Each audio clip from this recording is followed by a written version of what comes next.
बिस्मिल्लाहिर्रहमानिर्रहीम, अस्सलाम वालेकुम नाज़रीन, आप देख रहे हैं दिलास स्टार। मैं हूँ यासिर रशीद और मेरे साथ हैं सीनियर सहाफ़ी राना मोहम्मद अजीम साहब।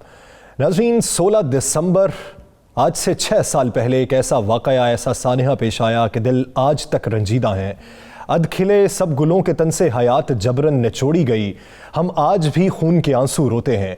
दहशत गर्दों ने अपने नापाक अज़ाइम लिए APS में बच्चों को शहीद कर दिया। उन बच्चों के वरसा आज भी उन बच्चों की तस्वीर अपने सामने रखकर उनसे हम कलाम होते हैं। उस वाक़े के बाद पाक फौज ने ज़रबे अज़ब के महाज को तेज़ कर दिया। उस वक्त के बाद पाकिस्तान में शिद्दत पसंदी में कमी वाक़ होना शुरू हो गई और कानून नाफिज करने वाले इदारों ने मुल्क भर में कार्रवाइयाँ तेज़ कर दी। कराची को भी शिद्दत पसंदों से पाक करने के लिए कानून नाफिज करने वाले इदारों ने कार्रवाइयाँ की और कराची आज एक पुरअमन शहर में तब्दील हो चुका है। उसका ग्राफ भी पुरअमन शहरों में ऊपर चला गया है। लेकिन इस वक्त होशरुबा इंकशाफात सामने आए हैं। कराची में दहशतगर्दी और उससे जुड़े बड़े नेटवर्क की होशरुबा तफसीलात हम अपने प्रोग्राम में सामने ला रहे हैं।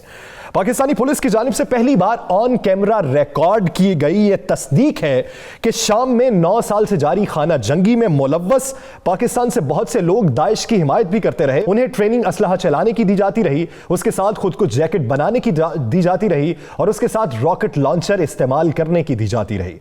इन लोगों का एक गिरोह पकड़ा गया, उससे मजीद इंकशाफात हुए तो ये पूरे नेटवर्क तक पहुंचने के लिए अभी मजीद तहकीकात जारी हैं। इसी हवाले से CTD पुलिस के DIG उमर शाहिद ने पहली बार 92 न्यूज़ के सामने रखे हैं।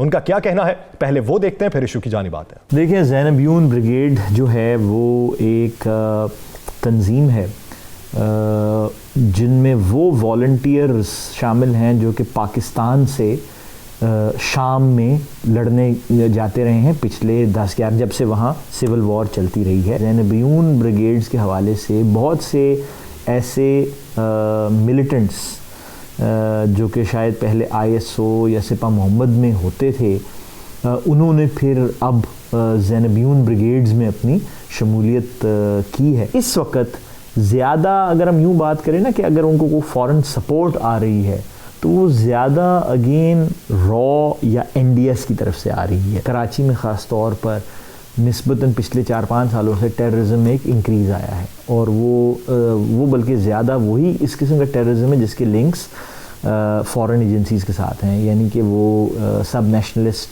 सिंधी नेशनलिस्ट, MQM या बलोच नेशनलिस्ट, PSX का अटैक हुआ, ये जो SRA के हमले थे वो हुए, ये डॉक्टर मौलाना आदिल का केस हुआ, उसके बाद मौलाना अब्दुल्ला का हुआ। तो ये इससे एक बड़ा वाज़े तौर पर पैटर्न इस्टेब्लिश हो रहा है कि जो भी इस तरह की फ़ॉरेन एजेंसीज़ हैं वो प्रेशर इंक्रीज़ कर रही हैं इस उम्मीद में कि पाकिस्तान में और ख़ास तौर पर कराची में, क्योंकि कराची पाकिस्तान की इकोनॉमिक एक्टिविटी का हब है, उसमें हालात ख़राब हो जाएं। नाज़रीन, ये इंटरव्यू है DIG उमर शाहिद का जो बिलखुसूस 92 न्यूज़ ने किया है। तो कराची जो पिछले कुछ अरसे में अमन की जानिब गामजन था, उसे फिर से निशाना बनाने की कोशिश की गई। ये स्लीपिंग सेल्स है जो एक्टिव हुए, इनकी फंडिंग किस ममालिक से होती है? पाकिस्तान में अनपसंदी की जानिब हमारे कानून नाफिज करने वाले इदारे गामजन है। तो ये एक बड़ी कामयाबी है कि पाकिस्तान अमन की जानिब गामजन है। इसी इशू पर बात करने के लिए lieutenant general retired Khalid Naeem Lodhi साहब हमारे साथ मौजूद हैं और हमारे नुमाइंदा खुसूसी आरिफ महमूद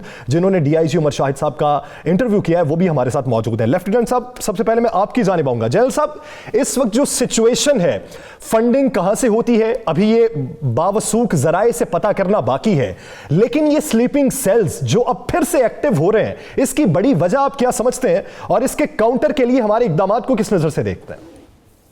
इजाजत है, मैं एक जुमला सिर्फ बोल दूं। जो शोहदा बच्चे हैं पेशावर के, उनके मुताल्लिक जिन दुश्मनों ने ये कार्रवाई की, उन सारी उम्र नहीं भूलना चाहिए और जब तक हमारी जान में जान है हमें बदला उतारने की पूरी कोशिश करनी चाहिए, उनके बच्चों से नहीं बल्कि उनसे। ये बात इसको यहीं पर मैं छोड़ता हूँ। ये जो आप बात कर रहे हैं ये तो भी काफ़ी क्लियर है कि कौन लोग हैं जो सबूताज करना चाह रहे हैं, ये भी क्यों तेज़ हो रहे हैं। इसकी सीधी साधी ये वजह है कि जो कुछ कश्मीर में हो रहा है, जो उनके काबू में नहीं आ रहा, अफगानिस्तान में जो सुबकी हुई है हिंदुस्तान को कि वहाँ से उसका बोरिया बिस्तरा गोल हो रहा है, और जो नेक्सस उसका बना है अमेरिका के साथ और चाइना के से उनको हजीमत हुई है, ये सारे इस चीज़ के आप समझें कि शाखसाने हैं। और पाकिस्तान की जो लोकेशन है, पाकिस्तान का जो हो सकता है अफगान पीस प्रोसेस में भी आगे चल रहा है और बाद में भी, और आपको पता है सी पैक चल रहा है, गवादर है, तो ये सारी चीज़ें मिलाकर ये जो कुछ बातचीत हुई है, ये इसका सारा वजूहात हैं जो भी हैं। मैं ये समझता हूँ कि बहुत अच्छा हमारी इंटेलिजेंस एजेंसीज कर रही हैं कि लोगों को पकड़ रही हैं, अनर्थ कर रही हैं, लेकिन मेरे अपने ख्याल में जो हमारा इन्वेस्टिगेशन सिस्टम है, जो हमारा प्रोसिक्यूशन सिस्टम है, जो हमारा अदालती निज़ाम है, वो काबू नहीं पा सकेगा सफरियत के ऊपर जब तक कि आप दोबारा मिलिट्री कोर्ट्स ना कायम करें या इन लोगों का मिलिट्री में कोर्ट मार्शल ना करें, ताकि जल्दी जल्दी फैसले हों, इनको टांगा जाए जो लोग ये काम कर रहे हैं। क्योंकि देखें, जब तक आप डिटरेंस पैदा ना करें, इनमें खौफ पैदा ना करें, ये तो उनको पता है जी क्या बात है, जेल में डाल देंगे, हमारे मुकदमे चलते रहेंगे, हम वकील कर लेंगे। और फिर ये भी ख्याल आपके ज़हन में होना चाहिए कि आपको पता है ऐसा भी हुआ है कि मिलिट्री अदालतों ने सजाएं दी हैं, सजाए मौत दी है, उम्र कैद दी है, और फिर आपको पता है कि कहाँ से वो लोग छूटे हैं और फिर क्या ये होता रहता। इस ढीले डाले अदालती निज़ाम में, इस ढीले डाले इन्वेस्टिगेशन और प्रोसिक्यूशन के निज़ाम में आप काबू नहीं पा सकते। पहले भी जब काबू पाया तो आपको अच्छी तरह पता है कि कैसे पाया, वो हमें दोबारा करना पड़ेगा। उसके बगैर ये फिर मामला जो है ना ख़राब होते चले जाएंगे। तो मेरी ये इस्तदा है प्रोविंशियल गवर्नमेंट से भी, फेडरल गवर्नमेंट से भी, खुदारा इन वाक़यात की जो अहमियत है, इस जो जितनी सीरियसनेस है उसको समझें, और अगर इस पर काबू पाना चाहते हैं तो प्रॉपर करार वाकई जो है इसके ऊपर कोई इक़दामात करें, वरना ये सिर्फ पकड़ने से तो आधा काम होता है, बाकी काम तो डिटरेंस पैदा करने से होता है ताकि बाकी बाद में ये काम ना हो। तो मेरी तो ये राय है कि हमें थोड़ी सख्ती करनी पड़ेगी, बल्कि काफी ज्यादा सख्ती करनी पड़ेगी, काफी ज्यादा सख्ती करनी पड़ेगी, वरना इसके असरात जो है वो बुरे भी मुरतब हो सकते हैं।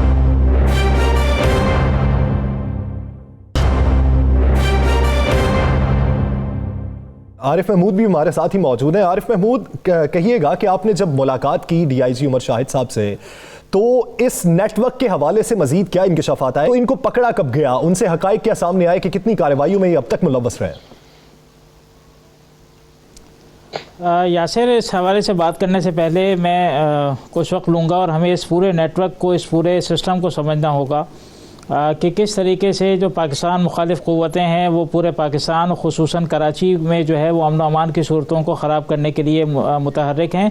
और इसमें सिर्फ ये एक ज़ैनवियून या फ़ातिमियून ब्रिगेड का मामला नहीं है। इससे पहले मैं आपको बताऊं कि दाइश के हक़ में भी और दाइश के मुखालिफत में भी पाकिस्तान से दोनों जानिब से भर्तियाँ हुई।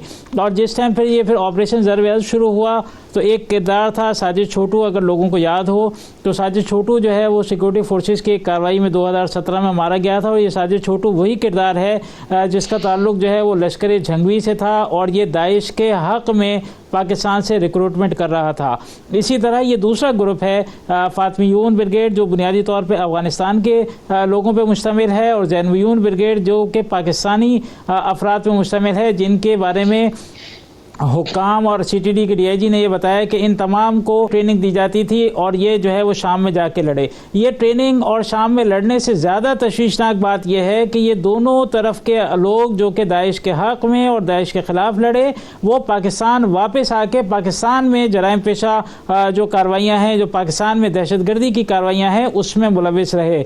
इस हवाले से जो हमारी बहुत तफसीली बात हुई, वो हुक्काम यही कहते हैं कि सीटीडी और वफाकी तहकीकाती इदारे अब फेडरल गवर्नमेंट को ये लिख रहे हैं कि पाकिस्तान के जो दुश्मन ममालिक यहाँ पे सरगर्म हुए हैं, पाकिस्तान के जो दीगर ममालिक की जो खुफिया एजेंसीज़ हैं वो पाकिस्तान में सरगर्म हुई हैं, उनके हवाले से जो है वो मरबूत इंतजाम करने की ज़रूरत है। और इस हवाले से क्रैकडाउन शुरू कर दिया गया है। और इस क्रैकडाउन में बुनियादी तौर पर गैर मुल्की एजेंसियों के पे रोल पर काम करने वाले जो अफराद हैं, जिनका ताल्लुक मुख्तलिफ तंजीमों से है, जो कि मुख्तलिफ कौम परस्तों तंजीमों में शामिल हैं, मुख्तलिफ सियासी तंजीमों के शेल्टर लिए हुए हैं, मुत्तहिदा लंदन के कुछ लोग हैं, उनकी अब तलाश जारी है और इस पर हुक्काम बहुत तेज़ी के साथ काम कर रहे हैं। तो जो सबसे तशवीशनाक मामला है वो इन ग्रुप्स का दूसरे ममालिक में ट्रेनिंग करके पाकिस्तानी सरजमीन पर आकर दहशतगर्दी की कार्रवाइयाँ करना है। और जो डाटा हमने हासिल किया है वो जनरल साहब, हम भारत पे इल्ज़ाम लगा रहे हैं और भारत का साबित किया हमने। इल्ज़ाम क्या साबित हुआ कि भारत पाकिस्तान में सबसे ज़्यादा मुदाखलत करता है, इसराइल करता है, अफगानिस्तान करता है। क्या हुकूमत पाकिस्तान ने या पाकिस्तान के इदारों ने कभी इसका मुतालबा किया कि ऐसे लोगों या ऐसे कैंप्स को ख़त्म किया जाए? ये जो हम बार बार अफगानिस्तान जा रहे हैं, अफगान हुकूमत के पास, वहाँ भी उनको ये पैगाम पहुँचा रहे हैं कि इसी हमारे जो ना लोग इस चीज़ से अच्छी तरह आगाह हैं। लेकिन इनमें जो फ़र्क है वो बहुत ज़रूरी है कि आपके नाज़रीन को पता हो कि ईरान के में ट्रेनिंग पाने वाले लोग या यमन जा रहे हैं या सीरिया जा रहे हैं या शायद लेबनान जा रहे हों, वो पाकिस्तान में वो नहीं इस्तेमाल होते। ये अलग बात है क्योंकि वो तो पाकिस्तान के खिलाफ नहीं है, लेकिन जो हिंदुस्तान कर रहा है और जो एनडीएस अफगान एनडीएस कर रही है, वो तो बिल्कुल दुश्मनी पर उतरे हुए हैं। उनका तो कोई इलाज नहीं है सिवाय इसके कि ईंट का जवाब पत्थर से दिया जाए। और ये रोज जो हमारे टेलीविजन पे ये बात आती है कि जी हमने उनको मुंह तोड़ जवाब दिया है, तो बात ये मेरे भाई, मुंह तोड़ जवाब उसको कहते हैं कि जब वो जवाब दिया जाए तो अगले दिन वो बंदा वो हरकत ना करे। मेरा ख्याल है कि हमें मुंह तोड़ जवाब वाकई देना चाहिए। अभी तक मुझे वो मुंह तोड़ जवाब नजर नहीं आ रहा है। तो जनरल साहब, इस वक्त जो सूरत हाल है, हम अक़वाम आलम को बार बार बावर ये कराने की कोशिश कर रहे हैं कि ख़ित्ते में ऐसे कौन से नासिर हैं, कौन से ममालिक हैं जो शिद्दत पसंदी की जानिब माइल हैं। हमने बार बार डोजियर भी दिए हैं, तो क्या डोजियर से कोई फ़र्क नहीं पड़ने वाला? जी देखिए, डोजियर से ये फ़र्क तो पड़ता है कि एक हुज्जत पूरी हो जाती है। आप अपनी कार्रवाई के लिए मैदान साफ कर लेते हैं, आप ये बता देते हैं दुनिया को कि अब हमारा भी हक है कि हम इसका जवाब दें। लेकिन अगर आप ये समझते हैं कि आपका खून बह रहा हो और दुनिया आके आपका खून बहा का इंतकाम ले, ये बिल्कुल मुमकिन नहीं है। ये कहीं नहीं हुआ आज तक, ये कभी नहीं होगा। आपको अपना काम खुद करना पड़ेगा। ये अलबत्ता बहुत अच्छा काम है कि दुनिया को बता दें कि हमारे साथ क्या हो रहा है, लेकिन ये वावेला मचाने से, शिकायतें करने से आपके जो ना दुख और दर्द दूर नहीं होंगे। अपने जोरों बाजू से आपको अपना दर्द दूर करना पड़ेगा और उसके लिए आपको ईंट का जवाब पत्थर से देना पड़ेगा, जैसे मैं कह रहा हूँ। और आपको उनके सारी हरकत बंद करने का एक ही तरीका है जिसका मैंने इंडिया दे दिया है। सही। राना साहब, इस वक्त जो ताज़ा तरीन सूरत हाल है, हम किस तरीके से उस अफरीद से निकले हैं कि हमने एक बड़े ऑपरेशन में बहुत सी जानें गंवाई, शिद्दत पसंदी का मुकाबला किया, हम उनकी जाने माइल हुए और दुनिया को बताया कि हम अमन पसंद मुल्क हैं। तो ताज़ा तरीन कार्रवाइयों में ऐसे अनासिर का बेनकाब होना, ये दुनिया में हमारा पैगाम कैसा जाएगा? देखिए, ये बिल्कुल क्लियर है कि पाकिस्तान ने दहशतगर्दी की वो जंग जीती है जिसके हम तल्लुक़ कुछ सोच नहीं सकता था। हमने तालिबान को शिकस्त दी, हमने पाकिस्तान के अंदर से उन तमाम दहशतगर्द तंजीमों को शिकस्त दी, पाकिस्तान के अंदर दाइश को शिकस्त दी, पाकिस्तान के अंदर रा को, मसाद को, एनडीएस को, सब को शिकस्त दी। इसलिए कि पाकिस्तान के हसासदारों ने बेइंतहा कुर्बानियाँ दी, पाकिस्तानी कौम ने कुर्बानियाँ दी, पाकिस्तानी मीडिया ने कुर्बानियाँ दी। अब पूरी दुनिया को यह सोचना होगा कि पाकिस्तान जिसने पूरी दुनिया की जंग, दहशतगर्दी की जंग अपने आप पर मुसल्लत करके उस जंग में नुकसान भी उठाया, बेइंतहा कुर्बानियाँ दी और उसके बाद इन दहशतगर्दों का खात्मा भी किया। और पूरी दुनिया में आपको पता है दाइश जो है पूरी दुनिया में क्या क्या रही थी और पाकिस्तान से उसका खात्मा होना। और अब ये सोचना होगा कि आखिरकार दाइश को सपोर्ट करने वाले कौन है। अब तो कई चीज़ें क्लियर हो गई हैं कि रा किस तरह दाइश को सपोर्ट करती थी। पिछले दिनों एक नेटवर्क पकड़ा गया था जिसमें वाज़ेह हुआ था कि ये दाइश के जो लोग हैं इनकी ट्रेनिंग अफगानिस्तान और भारत के अंदर भी होती थी और उसको ईरान से ज़्यादा भारत और ये अफगानिस्तान सपोर्ट करता था। और किस तरीके से उन्हें सपोर्ट की जाती थी, किस तरीके से उन्हें सब कुछ दिया जाता था, किस तरीके से उनकी ट्रेनिंग होती थी। तो अब तो तमाम दुनिया को चाहिए कि उन ममालिक के खिलाफ कार्रवाई करे, उन ममालिक की एजेंसीज के खिलाफ कार्रवाई करे जो पाकिस्तान समेत पूरी दुनिया के अंदर दहशतगर्दी के नेटवर्क को चलाने की कोशिश कर रहे हैं। पाकिस्तान ने तो अपने पैगाम दे दिया, पाकिस्तान ने तो अपनी जंग जीत ली और पाकिस्तान के हसासदारों ने बेहतरीन किरदार अदा कर दिया। अब दुनिया की तरफ हम देख रहे हैं कि दुनिया इन ममालिक के खिलाफ कार्रवाई क्यों नहीं करती। भारत की तरफ से भारत के पाकिस्तान के खिलाफ मिलने वाले सबूत, इसके बाद कोई चीज़ रह जाती है। एनडीएस से मिलने वाले सबूत, इसके बाद कोई चीज़ रह जाती है। यानी इस वक्त हमने जो अमन पसंदी की जानिब माइल होने के लिए इकदाम उठा सकते थे, दहशतगर्दी का मुकाबला करने के लिए जो कुछ कर सकते थे वो हमने किया, फ़र्ज पूरा किया और उसे निभाते भी रहेंगे। आरिफ महमूद साहब, अब तक क्या इंकशाफ हुए हैं कि इनके ज़ैनबियून ब्रिगेड के जो लोग हैं वो कितने स्लीपिंग सेल्स में मौजूद हैं, कितने एक्टिव मेंबर्स हैं, उनकी गिरफ्तारी के लिए, उनके नामों की शनाख्त के लिए तहकीकात किस हद तक मुकम्मल हुई हैं? देखें, इसमें जो 2 अफराद गिरफ्तार हुए सीटीडी के हाथों, इन्होंने अहम शख्सियात के कत्ल का इंकशाफ किया था, उनकी रैकी का इंकशाफ किया था और ये एक पूरा प्रोसेस था। कुछ लोग रैकी करते थे, कुछ लोग कत्ल के वारदात में बराह रास्त मुलव्विस होते थे और ये तमाम तरबियत याफ्ता लोग हैं। मैं आपको बताऊं कि पिछले 8 साल से हमारे जो हसास इदारे हैं, जो हमारे कानून नाफिज करने वाले इदारे हैं, वो इन दोनों नेटवर्क्स पे काम कर रहे हैं जो यहाँ से बाहर जाके, जैसे अफगानिस्तान का जिक्र किया राना साहब ने, बिल्कुल दुरुस्त बात है, जो दाइश के हामी लोग हैं उनकी ट्रेनिंग अफगानिस्तान में की गई और जो दाइश के मुखालिफ लोग हैं उनकी ट्रेनिंग दूसरी जगह पर की गई। तो ये गुज़िश्ता 8 साल से हमारे तहकीकाती इदारे, हसास इदारे इस पर काम कर रहे थे। सिर्फ 2019 का डेटा अगर देखा जाए तो कराची मतलब मुल्क के मुख्तलिफ हिस्सों से अफराद में से 3664 अफराद ऐसे हैं जो कि पाकिस्तान वापस नहीं आए। तो हसास इदारे अब इस हवाले से पूरा डाटा कंपाइल कर रहे हैं। मुल्क भर में इस हवाले से एक ऐसा क्रैकडाउन और एक ऐसा ऑपरेशन शुरू किया गया है जिसमें ऐसे अफराद की शनाख्त की जा रही है जो कि ट्रेनिंग के मराहिल से गुजरे, चाहे वो अफगानिस्तान में गुजरे हों, और वो फिर पाकिस्तान या तो वापस नहीं आए या पाकिस्तान में वापस आने के बाद किसी न किसी तंजीम के शेल्टर में रहकर वो जो है खामोशी से स्लीपर सेल के तौर पे काम कर रहे हैं और अहकामात मिलने पे वो एक्टिवेट होते हैं। तो ये पूरा तहकीकात का एक प्रोसेस है, पूरा एक अमल है जिसे जारी शुरू कर दिया गया है। और अब ये गैर मुल्की एजेंसियों के पेरोल पे काम करने वाले लोग जो पाकिस्तान की हुदूद के अंदर दहशतगर्दी कर रहे हैं, ये जो है वो अब हमारे इदारों के निशाने पर हैं और बहुत जल्द इस हवाले से बहुत बड़े ब्रेक थ्रू जो हैं वो सामने आएंगे।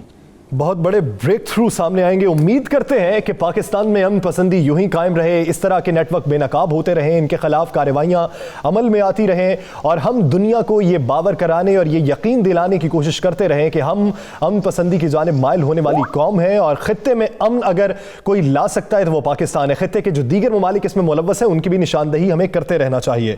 बहुत शुक्रिया लेफ्टिनेंट जनरल लोधी साहब इस हवाले से अपना वक्त देने के लिए, और आरिफ महमूद आप इस हवाले से आगाह कर रहे थे, आपका भी बहुत शुक्रिया। नाज़रीन, दीगर इश्यूज़ पर बात करेंगे एक शॉर्ट ब्रेक के बाद। Stay with us.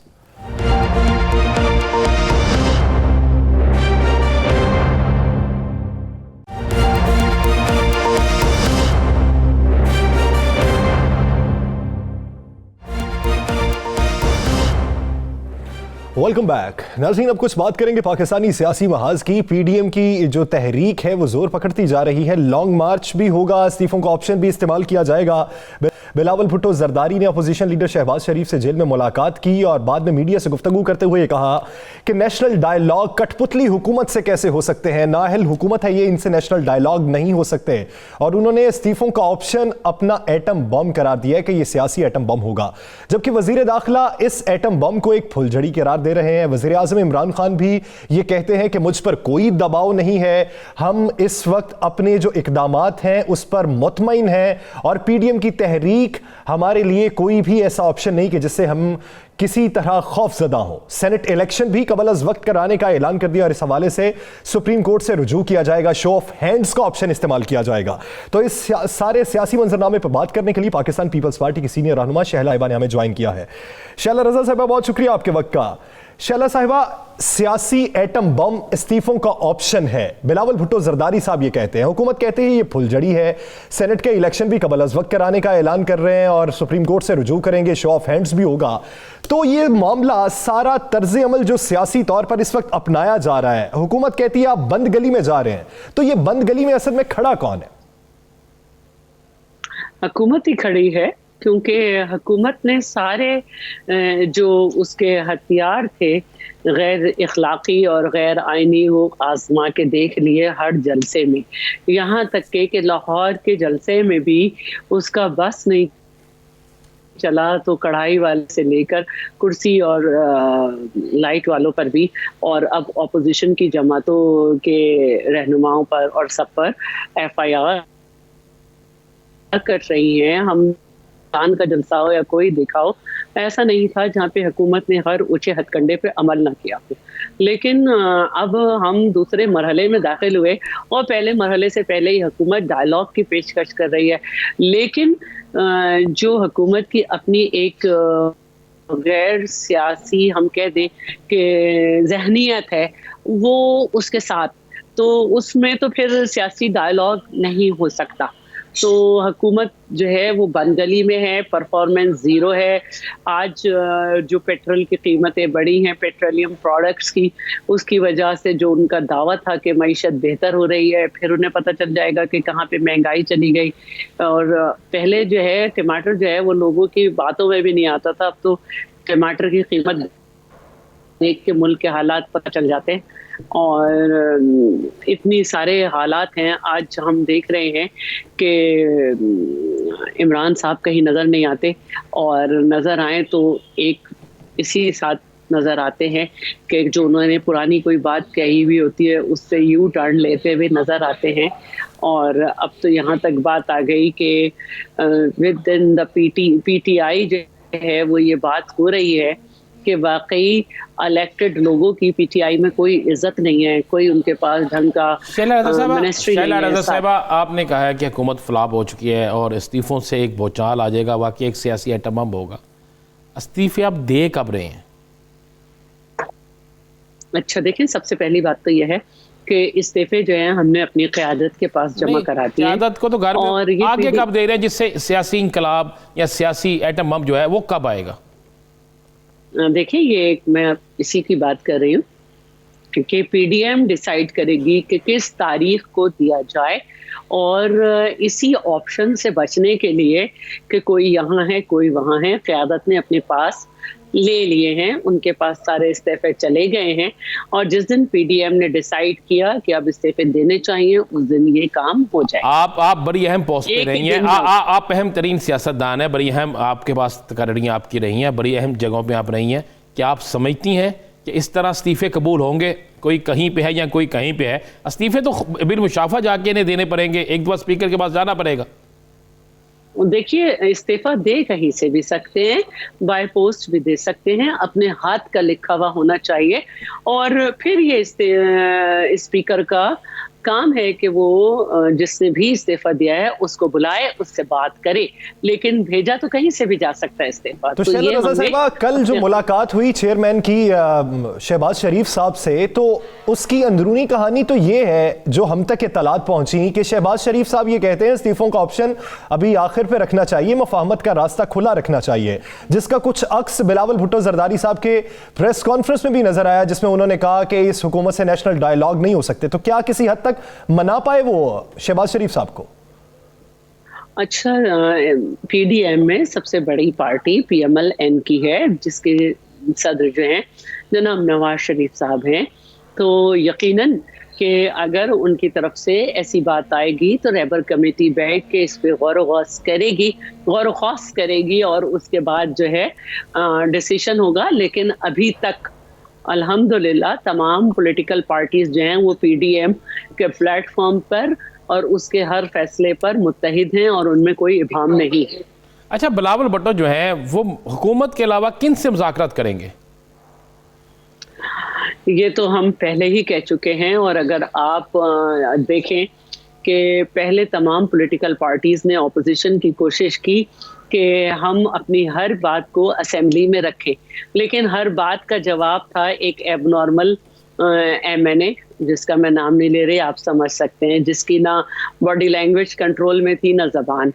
तो फिर उसके बाद आपने देखा कि वोट ऑफ नो कॉन्फिडेंस जो था सेनेट के चेयरमैन के अगेंस्ट, उसमें जब लोग खड़े हुए तो अपनी अपनी पार्टीज के साथ थे, लेकिन जब हेडन में गए तो उनके ज़मीर जाग गए। तो अगर आप ये तो यही चीज़ें कहीं शैला रज़ा साहिबा इस्तीफों में जाकर बिल मुशाफा पेश होते वक्त ना हो जाए, वो जबकि जब देखी जाएगी। अभी तो हम ये आपको बता रहे हैं कि जो मैनेज करने की कोशिश की गई, जो उन्हें धमकियां दी गई, उसके बाद जो है हुकूमत ने हमें मजबूर किया कि हम सड़क पर आएं, और फिर रही सही कसर जो है वो गिलगित बाल्टिस्तान के इलेक्शन में हुई, जिसके जवाब में चेयरमैन ने कहा कि जमहूरी कुव्वतों का रास्ता रोकने की कोशिश की जा रही है। और अब तो बहुत सारे दानिश्वर भी ये कह रहे हैं कि मुल्क में सिंगल पार्टी सिस्टम की कोशिश की जा रही है। तो अगर ये बात है तो फिर हम डायलॉग नहीं करेंगे, हम अवामी ताकत पे यकीन रखते हैं, जमहूरियत पे यकीन रखते हैं। इस सोच विचार पे कि सेनेट इलेक्शन कबल अज़ वक्त करा लिए जाएं, शो ऑफ हैंड्स के लिए सुप्रीम कोर्ट से रुजू किया जाए, तरमीम लाई जाए, इस पर पीडीएम या पाकिस्तान पीपल्स पार्टी क्या सोचती है? अच्छा, मैंने अभी इस पे पार्टी की कोई वाज़ेह राय नहीं देखी, लेकिन कल मैं एक प्रोग्राम में थी, वहाँ पे माहिर कानून थे और उन्होंने कहा कि पहले भी हो सकते हैं, और उस पे शो ऑफ हैंड पे उन्होंने कहा कि इसका आइन में जिक्र नहीं है कि हिडन ही होगा, लेकिन हुकूमत ने खुद कहा कि वो सुप्रीम कोर्ट जा रही है, तो यकीनन के पार्टी इसमें खुद भी सुप्रीम कोर्ट जाएगी, क्योंकि शो ऑफ हैंड का जो तरीका है उससे ये लगता है कि सेनेट नहीं हो गया, मखसूस नशिस्तें हो गई और आपका ये बाला ऐवान बाला है और इसमें हर सूबे की बराबर एक तादाद है कि उसमें उनके सेनेटर्स होंगे। तो अगर हम उसमें कैटेगरीज में वोट होते हैं कि फर्स्ट चॉइस ये है, सेकंड ये है, थर्ड ये है, फोर्थ में ये है, तो इसका प्रैक्टिकली ये कुछ अजीब सा लगेगा इस पे शो ऑफ हैंड। तो आई थिंक साहबा सेनेट के अदम इत्माद की तहरीक में शो ऑफ हैंड के हवाले से अपोजिशन जमातों का कहना था ठीक है, हमारे जब खड़े होते हैं सेनेटर तो पूरे होते हैं और जब वोट कास्ट करने जाते हैं तो प्रेशर आ जाता, तो शो ऑफ हैंड जो है उसकी तो क्लियर कर देगा, सारी ब्लैकमेलिंग खत्म हो जाएगी, सारी जो आपके खदशात है वो भी खत्म हो जाएंगे।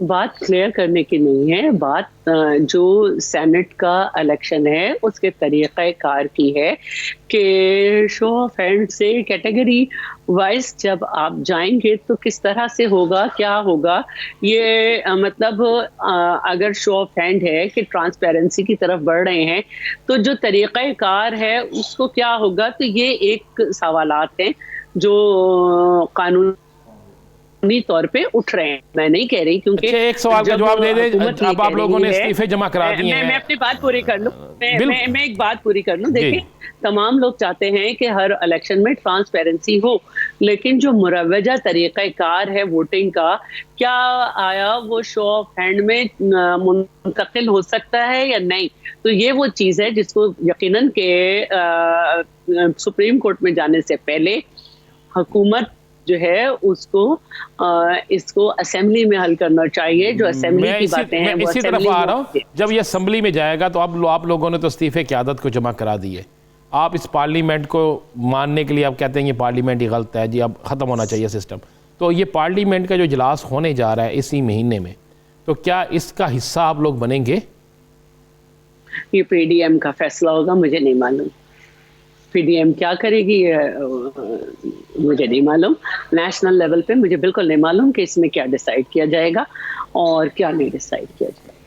यानी ये पीडीएम के प्लेटफॉर्म से तय किया जाएगा कि असेंबली के इस इजलास में शिरकत करनी है या नहीं करनी, इस्तीफों का ऑप्शन कब इस्तेमाल करना है, कब बिल मुशाफा जाके देने हैं, ये सब पीडीएम तय करेगी या रहबर कमेटी में तय होगा, तभी अगला लाहे अमल अपनाया जाएगा। बहुत शुक्रिया शैला रजा साहिबा इस हवाले से अपने के लिए।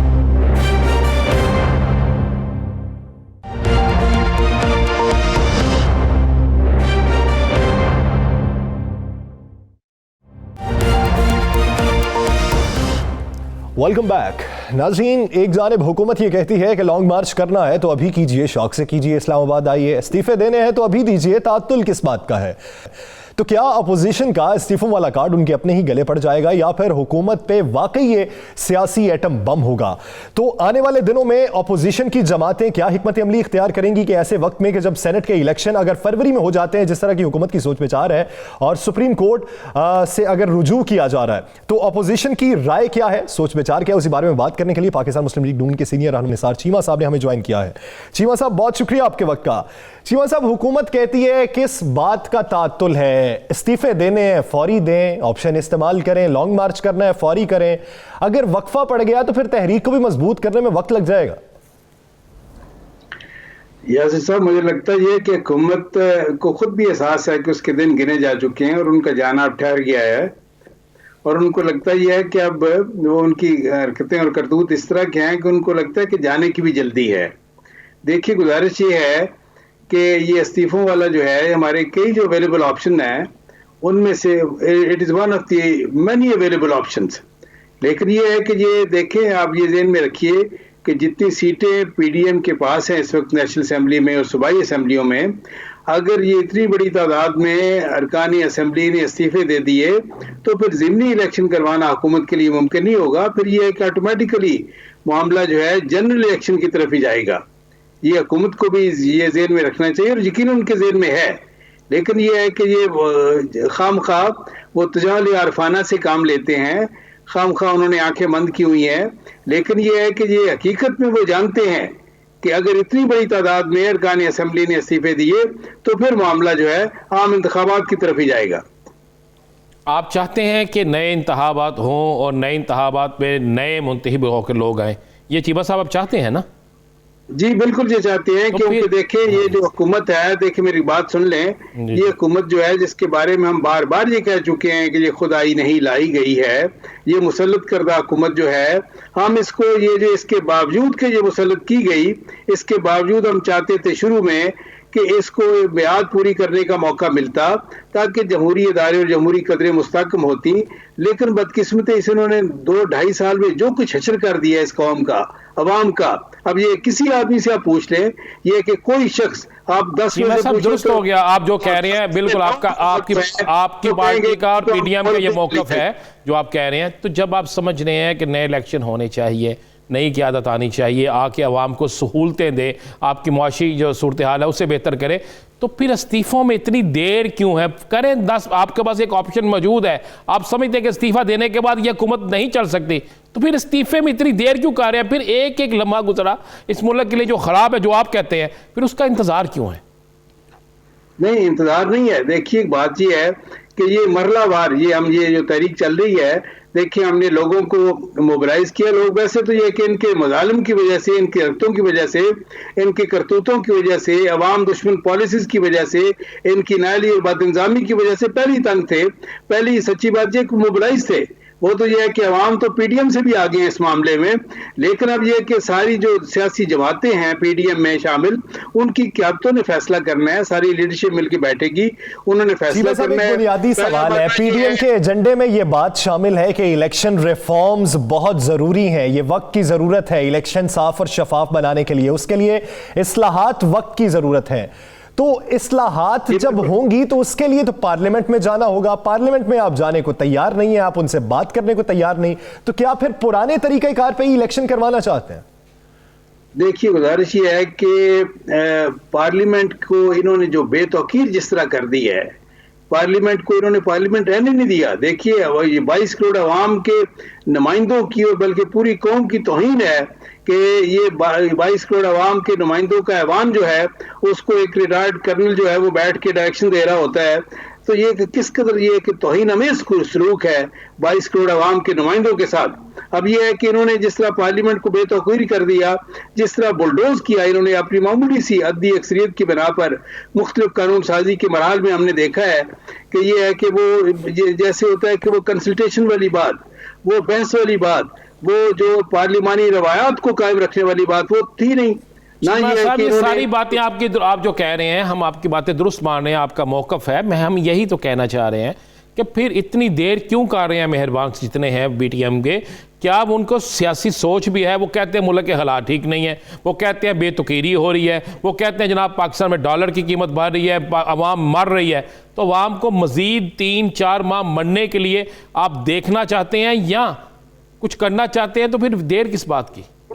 राना साहब, हम तो ये है कि अवाम को, कौम को इस हुकूमत से बचाना चाहते हैं, इनको इनके मजालिम से बचाना चाहते हैं। देर क्यों है? इसी वजह से मैदान में आए हैं। लेकिन ये है कि ये पीडीएम की देखें जो क़यादत है, उसने फैसला करना है कि उसके लिए कौन सा टाइम मुनासिब है। ये मरलावारी चलती है। चीमा साहब, यही हम चाहते हैं, अगर मुनासिब टाइम का इंतजार करना है तो फिर अजियत तो ना के, फिर तो अजियत देने में आप भी शामिल हैं, फिर तो अजियत देने में अपोजिशन भी शामिल है। वो किनारे पे खड़े लोगों को धक्का देना चाहती है, यही कहेंगे ना फिर हम तो। हमारी गुजारिश ये है, हम चाहते हैं कि ये जो है होश के नाखुन ले, ये जो मुसल्लत करदा हुकूमत है, और ये खुद ही मुस्ताफी हो जाए और ये कौम को इस आजमाइश में ना डाले। देखिए हमने आप ये देखा है राना साहब, आप ये तो अप्रिशिएट करें कि 6 हमारे जलसे हुए हैं, लेकिन हमने वो काम नहीं किए जो 126 दिन के धरने के दौरान लोगों ने किए। नहीं, इसमें कोई शक नहीं, आपके पुरअमन जलसे हैं, इसमें कोई दूसरी राय नहीं, पुरअमन जलसे हैं और आपने बड़े अच्छे जलसे किए हैं। मेरी सिर्फ राना साहब मेरी गुजारिश सुन लें, क्या हमने, आप यकीन इस बात की तारीफ करेंगे, तायद करेंगे मेरी, कि हमने ना गैस और बिजली के बिल जलाए, ना कौम को ला कानूनियत के दर्स दिए, ना हमने कौम को सिविल नाफरमानी की कॉल दी, लेकिन कोरोना दे दिया। लेकिन कोरोना दे दिया आप लोगों ने। आप बैंकों के जरिए ना भेजें। हाँ, हमने ना पुलिस पे हमले किए, ना पीटीपी पे हमले किए, ना पार्लियामेंट पे हमले किए।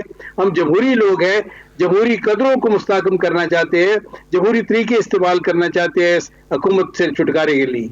इससे निजात हासिल करने के लिए। तो चीमा साहब, ये जो आप इस्लाहात चाहते हैं, जिन चीज़ में रिफॉर्म्स आपकी ज़रूरत है, वक्त की भी ज़रूरत है, अवाम की भी ज़रूरत है, हुकूमत तो आपको कहती है कि आप डायलॉग कर लें।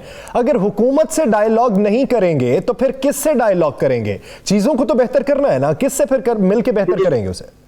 जी, उसके लिए देखिए मेरी गुजारिश ये है कि उसी के लिए हम चाहते हैं कि एक नेशनल डायलॉग का इत्माम किया जाए, जिसमें देखें एक बुनियादी चीज़ जो है वो ये है कि हम सबको ये मानना चाहिए कि माजी में सबसे गलतियां हुई हैं, सियासतदानों से भी गलतियां हुई हैं। मैं खुद मानता हूँ हमारी अपनी जमात से गलतियां हुई हैं, सियासी जमातों से, सियासतदानों से गलतियां हुई हैं, अदलिया से गलतियां हुई हैं, फौज से गलतियां हुई हैं। इसका हल ये है, वे फॉरवर्ड ये है, मुल्क और कौम की बेहतरी इसमें है कि सब लोग खुद इत्साबी का मुजाहरा करें, सेल्फ अकाउंटेबिलिटी का मुजाहरा करें, ये और प्रैक्टिकल डेमोन्स्ट्रेशन उसकी होनी चाहिए, और अपनी गलतियों का इतराफ़ करें और उनसे सीखें।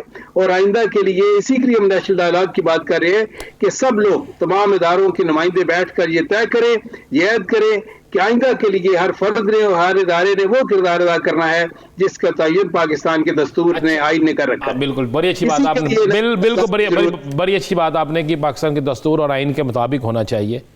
तो पाकिस्तान का दस्तूर, पाकिस्तान का आइन जो है वो अदालतों के फैसलों का एहतराम भी कहता है। पाकिस्तान का आइन और दस्तूर जो है कानून नाफज करने वाले इदारों के फैसलों का एहतराम भी कहता है। तो PTM ने जहाँ बड़ा पुरअमन जलसे किए, वहाँ पर कोरोना के SOPs के हवाले से और अदालत के फैसलों के हवाले से तो अमल नहीं किया। तो फिर जब आप लोग जो इसकी आवाज़ बुलंद करते हैं वही इस पर अमल नहीं करेंगे तो आगे किस तरह सिलसिला चलेगा? देखिए, आपने राना साहब जिस तरह फरमाया है, कोरोना की वबा बिलाशुबा एक खतरनाक वबा है, और हम सबको ये है कि SOPs पे अमल करना चाहिए। SOPs के हवाले से देखें, ये मैं समझता हूँ कि ये वक्त की ज़रूरत है कि SOPs पे अमल हो।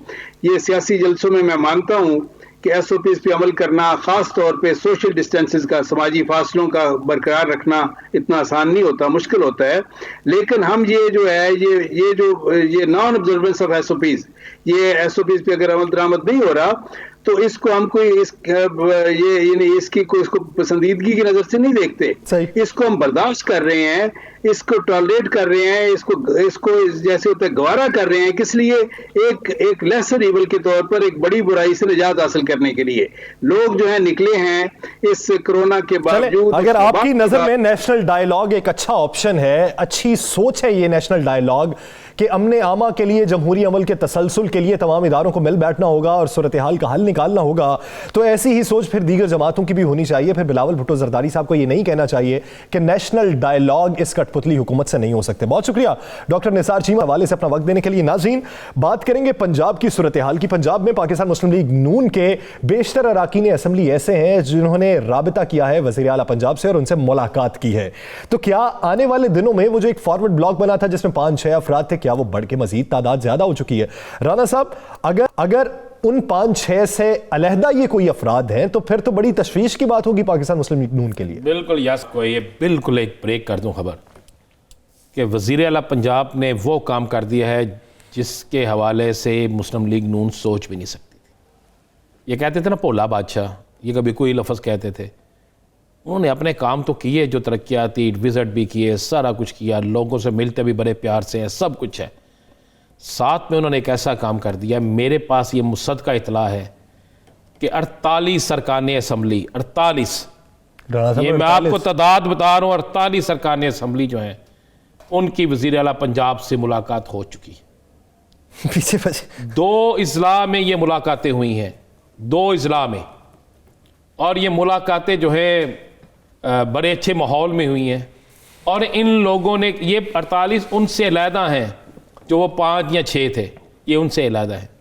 इन्होंने मुलाकातों में वज़ीर आला पंजाब को ये बात कही है कि हमारे इस्तीफ़ों पे आप ना जाएं, जब इस्तीफ़े असल देने का वक्त आएगा या सेनेट का इलेक्शन आएगा तो हम आप लोगों के साथ खड़े होंगे। ये मैं आपको बिल्कुल कंफर्म कह रहा हूं। तो पार्टी की क़यादत को खबर है इसकी? नहीं, पार्टी की क़यादत को जब खबर है भी और नहीं भी है, सारा कुछ है। हो सकता है पार्टी की क़यादत के करीब करीब कुछ लोगों में से भी 2-1 लोग वहां पे मौजूद हों, ये मैं आपको बिल्कुल कह रहा हूं। और ये जो आप कहते हैं ना लाहौर का जलसा, वो इन्ने बड़े बंदे आने से किथे गए, ये जो पंजाबी 3 दिन से चल रही है ना, तो भाईजान ये मुझे बताएं कि ये कोई अपनों में ऐसा था जो बंदे लेके नहीं आया? कुछ लाहौर से भी थे, कुछ किसी और जगह इसका से मतलब भी ख्वाजा थे। साद रफीक सही गरज रहे हैं। देखें कौन गरज रहा है, आप तो वो अपनी बात से इनकार कर रहे हैं, क्या करें, पार्टी की मजबूरी होती है। पार्टी के अंदर जब होता है कि पार्टी की बात बाहर कैसे निकली तो फिर कई चीखों पुकार पड़ती है। लेकिन ये जलसे में जो लोग नहीं आए, क्या ये सारे इनके अरकान असम्बली जलसे में थे? क्या उनके साथ आने वाले लोग थे? तो फिर बाकी मजमा बहुत बड़ा होना चाहिए था। अगर नहीं थे तो किसी न किसी जगह है। मेरे पास इतला है कि वज़ीर आला पंजाब अपना काम कर गए हैं, उनसे राब्ते हो चुके हैं, उन राब्तों में लोगों ने यकीन दहानियाँ करा दी हैं। कुछ लोग फौरी तौर पे ओपन होने के लिए तैयार थे, जिन्हें रोक दिया गया, जिन्हें कहा गया आपने फौरी ओपन नहीं होना, उनको रोका गया है सेनेट के इलेक्शन तक। या सर सही, सेनेट के इलेक्शन में आप देखिएगा कि हुकूमत को झटका देने वालों को खुद झटका कैसा लगता। वज़ीर आला पंजाब मुस्लिम लीग नून को एक बड़ा झटका दे गया, ये मैं आपको बिल्कुल मुसद्दक़ा इतला दे रहा हूँ। इतना बड़ा झटका दे गया। 48 अरकान, बहुत अरकान होते हैं, और 48 अरकान जो है उनमें से 2 मैं कह रहा हूँ कि क़यादत के करीब तरीन लोग भी हैं। और जब उन्होंने यहाँ तक कहा कि जनाब हमारे इस्तीफे भी चले जाएंगे, लेकिन जब स्पीकर बुलाएंगे तो हम नहीं होंगे, जब स्पीकर बुलाएंगे तो हम इस्तीफा देने आएंगे नहीं। कईयों ने कहा जी हम अपने हाथ की बजाय इस्तीफा वो लिख के भेजेंगे, उससे कंपोज करके टाइप करके भेजेंगे। किसी ने कहा था जनाब बेफिक्र हो जाए, आप उस रूल के मुताबिक बुलाएं, जब बुलाएंगे तो हम कई लोग शहर में नहीं होंगे, कई फ़ोन बंद मिलेंगे, कई आएंगे नहीं। तो वज़ीर आला पंजाब इनको एक वो कहते हैं ना धोबी झटपटका वो लगा गए हैं, और लगाने के बाद मुस्लिम लीग नून जो इनको गिराने जा रही थी इस हुकूमत को, मुझे लग रहा है और पाकिस्तान मुस्लिम लीग नून अपनी तहरीक पे पूरा एतमाद है और हुकूमत अपने इक़दामात पे पूरा एतमाद है। वक्त बताएगा कि दोनों तरफ की ये पूरा एतमादी किसको ले डूबती है। क्या मुस्लिम लीग नून को बड़ा धचका लगता है या पाकिस्तान तहरीक इंसाफ को? लेकिन अभी हालात पाकिस्तान तहरीक इंसाफ के हक में दिखाई देते हैं।